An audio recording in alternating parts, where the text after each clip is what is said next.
Chapter 17, The Battle of Christmas Eve. December was the hotel's busiest month. The foyer buzzed constantly with guests checking in from all over the Free State, coming to experience Christmas in the big city.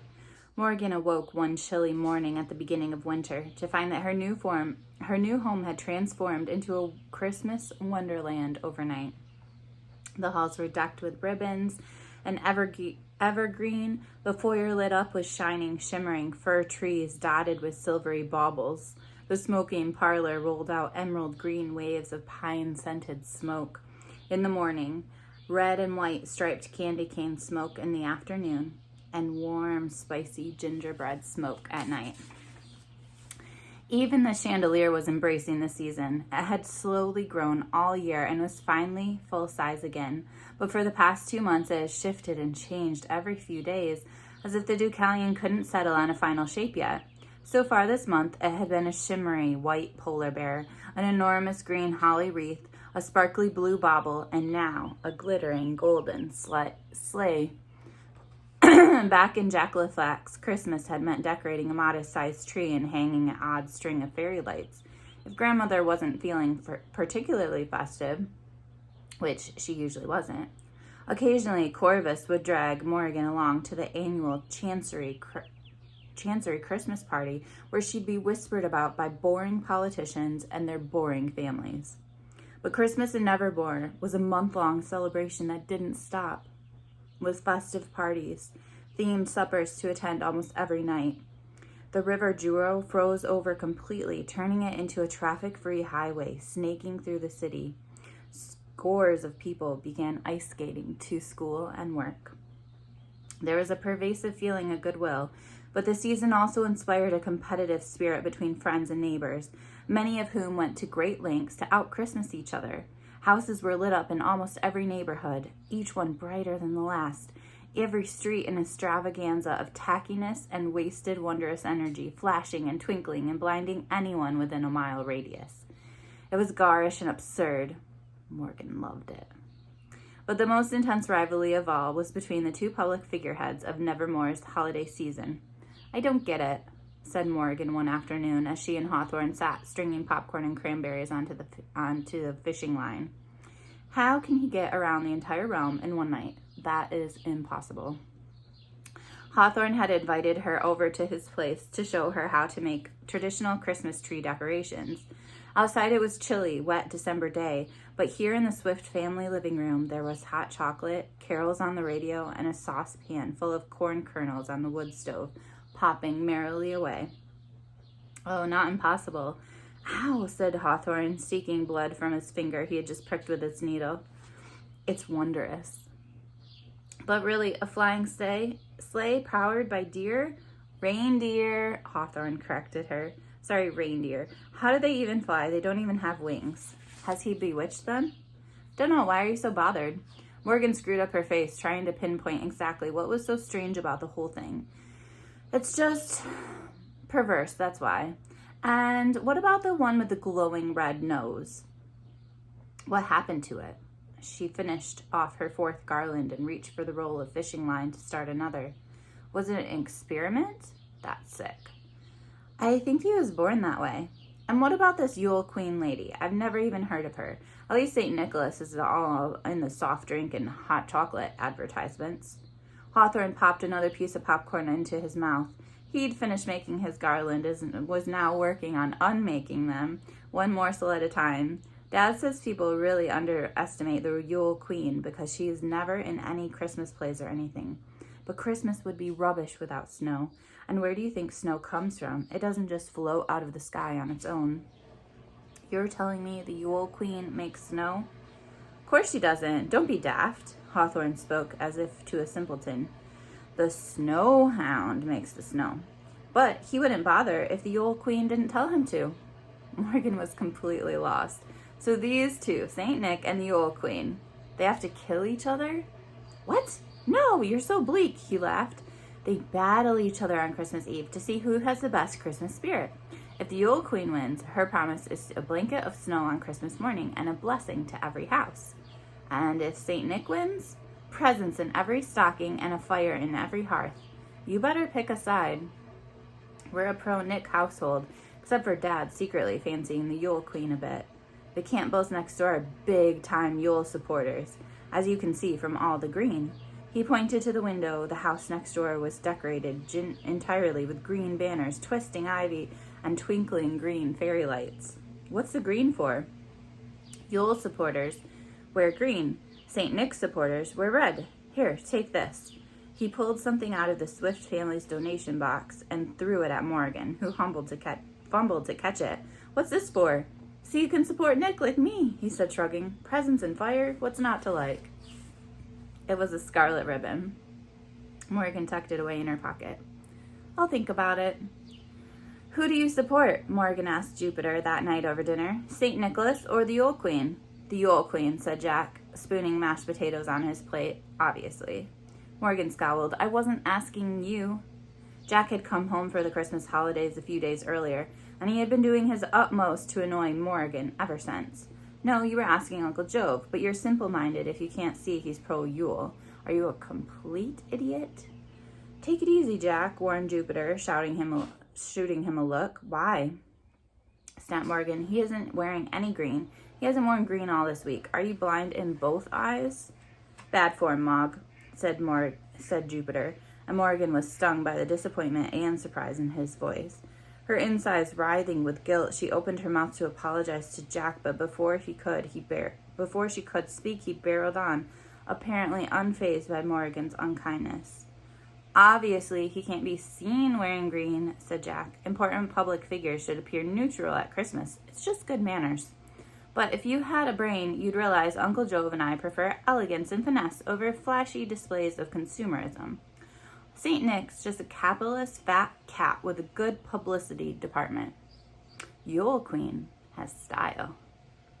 Morgan had no idea what he was talking about, but in that instant she knew who she would support. She took the red ribbon from her pocket and tied it into a tight bow around her ponytail, staring defiantly at Jack. Is that supposed to intimidate me? Said Jack, laughing. Are you going to challenge me to a duel over dinner table? Dessert spoons at dawn? Come on, you two. Morgan considered throwing her dessert spoon right in his smug face. If the Yule Queen's so great, where are all the Christmas plays about her? Why isn't she in any ads? St. Nick's the face of Holly Jolly Toffee, Dr. Brinley's Holiday Fizz, and Tristan Lafiere's winter collection of cashmere bauble socks. I've never seen the Yule Queen on a billboard. I wouldn't know her if I fell over her. Jupiter slumped down in his chair. Why can't we just all get along? Why does he keep correcting Morgan, by the way, and not saying anything when his nephew is, not kind? Just wondering. That's because she has integrity, said Jack, pointing his fork at Morgan and ignoring his uncle, which is something your oversized friend and his gang of flying flea bags wouldn't know if they fell over it. St. Nick has a soul of generosity, charity, and jolliness. You're just parroting what you heard on the radio, Jack muttered, and that was almost true. She read it in a newspaper advertisement for sugary breakfast cereal with St. Nick's picture on the box. I suppose you're now going to tell me his sick experiment with artificial bioluminescence only makes the reindeer more magical. Morgan slammed her hand on the table. The reindeer are magical, even the one with the nose. She pushed her plate away with clatter and stormed out, yelling over her shoulder. And anyway, he was born like that. From the hallway, Morgan heard Jupiter sigh. Really, Jack, why are you and Mog always at each other? I hate having to umpire. It makes me feel like a grown-up. He said the last words as if though it tasted bad. Why can't you just be friends? Friends? Jack sputtered. Sounded like he was choking on his dinner, which Morgan found quite pleasant mental image. With that? Not even if you paid me to. Jupiter's voice went very quiet. She's a long way from home, Jack. You know how that feels. Morgan frowned. Where was Jack from? She wondered. Where were his parents? She never thought to ask, but then Jack didn't like nosy questions. But she's infuriating Uncle Jove, and I don't know how you think she's going to get into the Wondrous Society, honestly. I mean, she doesn't even have... Morgan didn't need to hear more. She covered her ears and ran down the hall and up the spiral stairs and into her bedroom where she flopped down on bed. a grand four-poster this week wrapped in garlands of silver tinsel, and shoved her head under the pillows. Morgan awoke with a start. She'd been dreaming of the show trial again. This time she stood in front of the elders trying to sing, but the only noise that came out from her mouth was the squawking of a parrot. The audience had pelted her with mashed potatoes. She lay awake listening to the sounds of the Deucalion. She could hear Frank's gentle snoring from the floor above, Feenster's answering wheeze across the hall, and the gasp of pipes below. A fire crackled in the hearth. It amazed her how she'd come to rely on these things. How normal this life felt to her now. When she thought about the prospect of failure in the show trial, of having to leave Nevermore in just a few short weeks, she was surprised at how it made her chest ache. But worse than that, being humiliated, worse than having to leave the Hotel Deucalion, worst of it was the thought that she'd be what might be waiting for her in the Republic. Was the hunt of smoke and shadow still there biding this time? Would her family welcome her home if they knew she was still alive? Could they protect her if the hunt returned to finish her off? Noises from the hallway jarred Morgan out of brooding. The thump of someone tripping up the last step, a splash, a whispered curse word. She threw off her blankets and tiptoed over to the door. In the low lamplight of the hall, she saw an empty glass and a puddle of spilled milk on the floor. Jack was on his hands and knees, trying vainly to mop up the mess with the end of his nightshirt. Without a word, Morgan fetched a towel from her bathroom and brought it out, kneeling to help. "It's fine," he mumbled. "I can do it. You'll get your towel dirty." "You'll get your shirt dirty," she countered, smacking his hands away. He leaned back on his heels and let her finish. "There. You can put this in the laundry." "What? What are you staring at?" The look on Jack's face was familiar. She'd had a lifetime of looks just like it back at Jekyll Effects. It was fear and mistrust, mingled with reluctant curiosity and just a touch of horror. However, this wasn't the most disturbing thing she noticed about his face. "Your eyes are perfectly normal," she cried, standing up at once, forgetting to whisper. He followed less gracefully, nearly falling over as he continued to stare open-mouthed. His black leather patch was nowhere to be seen. Both wide brown eyes were fixed on Morgan. "You fraud. You're not half blind at all. Why have you been pretending all this time? Does Jupiter know?" Jack said nothing. "Stop staring, Jack, and answer me." Suddenly, there were footsteps on the stairs and Jupiter's face appeared, rumpled with sleep. "What's this racket? There are guests trying to..." He looked at Jack, who hadn't taken his eyes off Morgan. "Jack?" he said quietly. "Did you know?" demanded Morgan. "Did you know he doesn't need an eye patch?" Jupiter didn't answer her. He gave his nephew's shoulder a gentle shake, and Jack finally came to himself. He pointed at Morgan with a shaking hand, which Jupiter took in his own. "Cup of tea, I think." "Come on." Sorry, my cat just walked over. Morgan's mouth fell open. "Me? Why do I have to go back to bed? He's the one who's been faking half-blindness." Jupiter breathed in sharply through his nose, his face suddenly fierce. "Morgan, back to bed. I don't want to hear another word about this. Understand? Not a single word." Morgan flinched. Jupiter had never spoken to her so severely. Part of her wanted to argue, to demand an explanation for Jack's behavior. But one look at her patron's stormy face and her words died in her lips. Jack got halfway down the stairs before looking back. His eyes were clouded with confusion. "You and me both," Morgan thought miserably as she clicked the bedroom door shut, dumped her on her milk-soaked towel in the bathtub, and climbed back into bed. Christmas Eve was crisp and cool. There was a tremor of excitement in the air. The Hotel Deucalion seemed to vibrate with the high spirits as guests and staff alike prepared for the battle that was to take place in Courage Square. "Jolly Christmas, Category," Morgan said as she passed the concierge desk, dinging the bell twice. "Jolly Christmas to you, Miss Morgan, and a glad Yuletide, too." The foyer was filled with noise and warmth. Guests scarfed down rum balls and eggnog as they waited for Jupiter's signal to leave. "Only a ribbon, Miss Morgan?" said Dame Chandra. Dame Chandra wore her hair in green coils with dangled emerald earrings, a matching emerald choker, and a forest-covered velvet cloak. She bit her lip as she surveyed Morgan's black dress, black coat, and black lace-up boots. "I'm a daring crimson that you might fit I have a darling crimson chapeau that might fit your little head. Or a ruby necklace? I have 12. You could keep one. No, thank you, Dame Chandra, said Morgan, who considered her ribbon quite festive enough. Now, for the first time, she wished that Hawthorne were coming to watch the battle. The Swifts spent every second Christmas in the Highlands, and Hawthorne had never left Nevermore with the last promise to keep quiet. Morgan had vowed to put the worrying mystery of the squaw's apprenticeship out of her head and enjoy Christmas.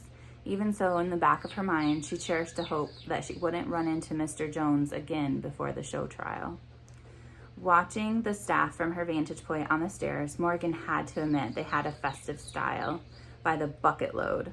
Frank the vampire dwarf had painted his fingernails red to complement his red linen-lined cape, and Kettigrew was bedeckled in jewels of red tartan and thistles. The clock began to chime, and Jupiter ushered everyone out of the front door to the forecourt, where a row of fancy carriages was waiting to take them to the big event. He wrinkled at Morgan and gave her a friendly nudge as she went by. 3 days had passed since the incident with Jack, and Jupiter still hadn't mentioned it. Morgan followed his lead, even though she was dying to ask about Jack's eye patch. Not tonight. She wouldn't spoil Christmas Eve. Morgan had expected Courage Square to be a swirling sea of red and green, but instead there were large pockets of each color where pro-Nick and pro-Yule supporters gathered in droves, shouting slogans and trying to out-sing each other. Jupiter found a spot between the two groups where Morgan could stand with the Reds and Jack could stand with the Greens, and Jupiter could station himself between the two to discourage any fisticuffs. You look like broccoli, Morgan said to Jack, making a face at the elaborate green hat that towered over his head like a small, artistically designed explosion. Then, just to be clear, she added, really stupid broccoli. At least my support for the Yule Queen is obvious, said Jack, adjusting his eye patch, which was once again covering his left eye. Morgan had to bite her tongue to stop herself from asking why he wore it at all when he obviously had two perfectly functional eyes. She could scarcely seen him since the hallway incident, and it was hard to tell whether he was avoiding her or if Jupiter had purposely been keeping them apart. The only thing I'm embarrassed to be seen with is that revolting hat. Ding ding, said Jupiter, making a tea with his hands. He gave Jack a meaningful look. Time out, please. For the love of... Oh, it's starting! A hush descended. People pointed into the northern sky where a hulking figure was emerging from the dark. Morgan held her breath, the excitement properly kicking at last. A cheer rose up from the red sections as St. Nicholas swooped down into Courage Square, his 9 flying reindeer performing an impressive loop-the-loop and coming to land on a raised platform in the center.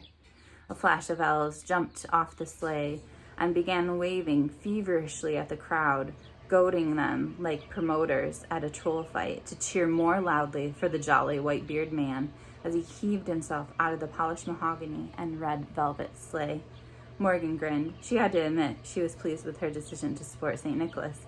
His magnificent reindeer stamped and shook their great antlers back and forth, clouds of frosty air shooting out of their nostrils. The elves jumped up and down as the crowd bellowed their support for St. Nick, who waved and pointed at random people in the crowd as if they were old friends of his whom he had only just spotted. One man actually fainted at the acknowledgement. St. Nick, Morgan decided, was a rock star. She turned to Jack, feeling satisfied, but Jack merely shrugged. Just wait, he said, smirking, as he gazed to the south of the square. She didn't have to wait long. Seconds later, the sea of people parted for what looked like at first like a small frost-covered mountain, but was in fact the 10-foot-tall snow hound moving through the spellbound audience.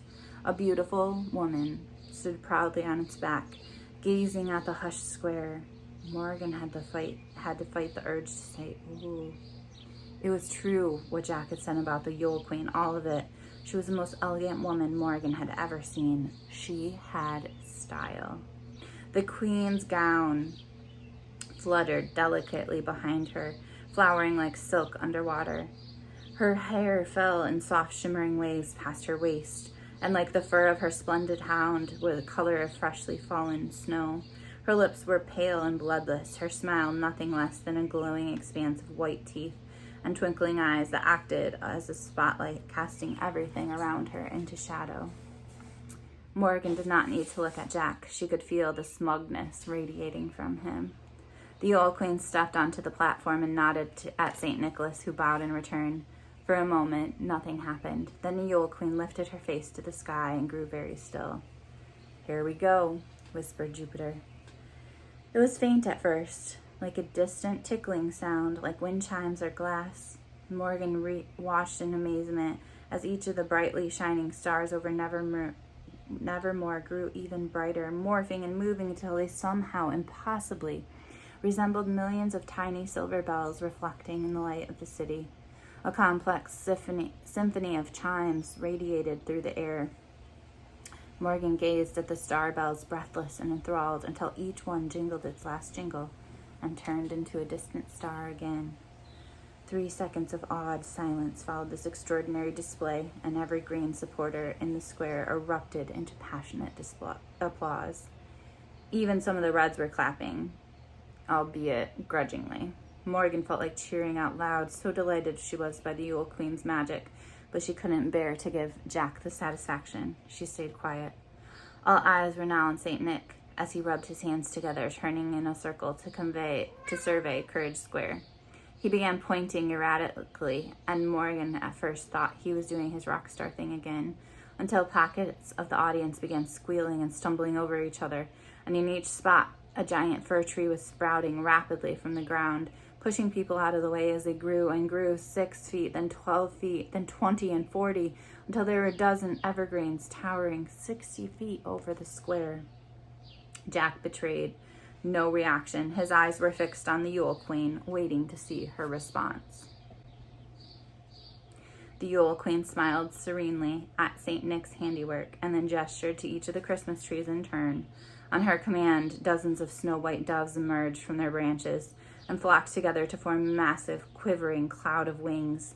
They flew in miraculous formation, making the shape of a snowflake and then a star and a bell and a tree and finally a peace sign before flying off into the distance to a thunderous roar of applause. St. Nick motioned to his elves, who jumped into the sleigh where 2 dangerous-looking cannons were pointed at the crowd in opposite directions.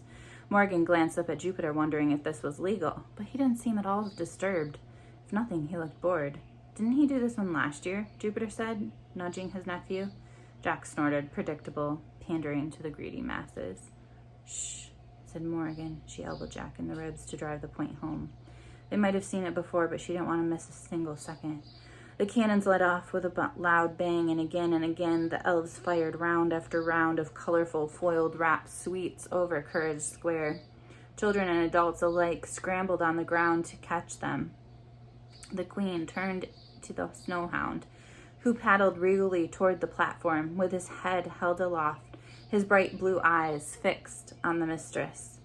As she reached up to scratch him behind his ears, he lifted his head and bayed at the moon. It was a long and eerie howl, soon echoed by every dog in Nevermore, like an unearthly choir of wolves. Morgan felt a fluttering of something in her hair. "Snow," she whispered. Tiny frozen flakes of white danced and swirled through the air, coming to land gently on her nose and shoulders and upturned palms. Morgan had never seen real snow before. She felt happiness expanding in her chest, filling up like a balloon. She almost took hold of Jupiter's coat, worried she might float away to her own delight. For a long moment, the audience was quiet, but for soft gasps and whispers. Then the square erupted with whoops and applause, the red and greens all cheering together, the rivalry forgotten. "Time for the big finale," said Jupiter. "Candles out, you two." Morgan and Jack dug into their coat pockets for the white candles Jupiter had given them earlier. Following Jack's lead, Morgan held her candle high in the air. A murmur of excitement rippled through the square as everyone around them did the same. They seemed to know what was coming, and the younger children giggled and nudged each other as St. Nick scratched his beard and hammed it up, pretending he had been bested and didn't know what to do next. Then an idea suddenly occurred to him. He clapped his hands with delight and swept his arms out toward the crowd, spinning around and around. One by one, the candles lit up, picking up speed in a spiraling outward pattern, a continuous roar of flame bursting spontaneously into life until Courage Square was filled with laughter and golden light. Saint Nick and the Yule Queen embraced as old friends, smiling and kissing each other's cheeks. The reindeer gathered around the snow hound, rubbing their necks against him as he playfully snapped at their antlers and licked their faces. The elves threw themselves at the Yule Queen's legs. The red and green sections of the crowd merged in a fury of movement. Nick and Yule supporters swapped items of clothing, a crimson mitten for a sage scarf, a fuchsia flower for an emerald beanie, until nobody was discernible as supporting one or the other. Martha knelt down and offered her scarf to Frank, who in turn draped a length of tinsel around the maid's shoulders. Jack took off his ridiculous hat and offered it to Morgan with a shrug. I suppose the candles were pretty good. Yeah, she agreed, but smell was the best part. She pulled the scarlet ribbon from her hair and tied it around his wrist in a bow. Wait, said Morgan. Who beat who? It's whom. And nobody beat anybody, said Jupiter as he led them out of the square. They declared a truce like they do every year, and now they're going to go about their business, delivering presents and making it snow all over the free state.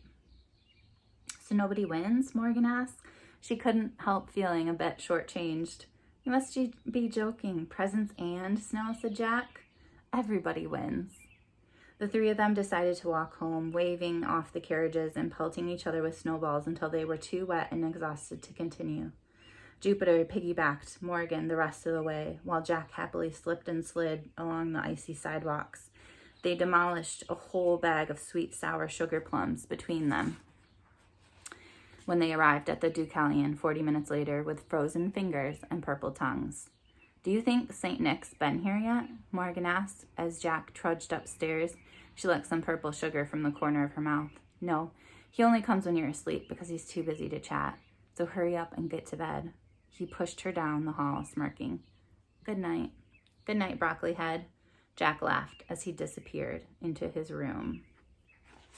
All right, we'll read chapter 18 soon. It's called An Almost Jolly Holiday.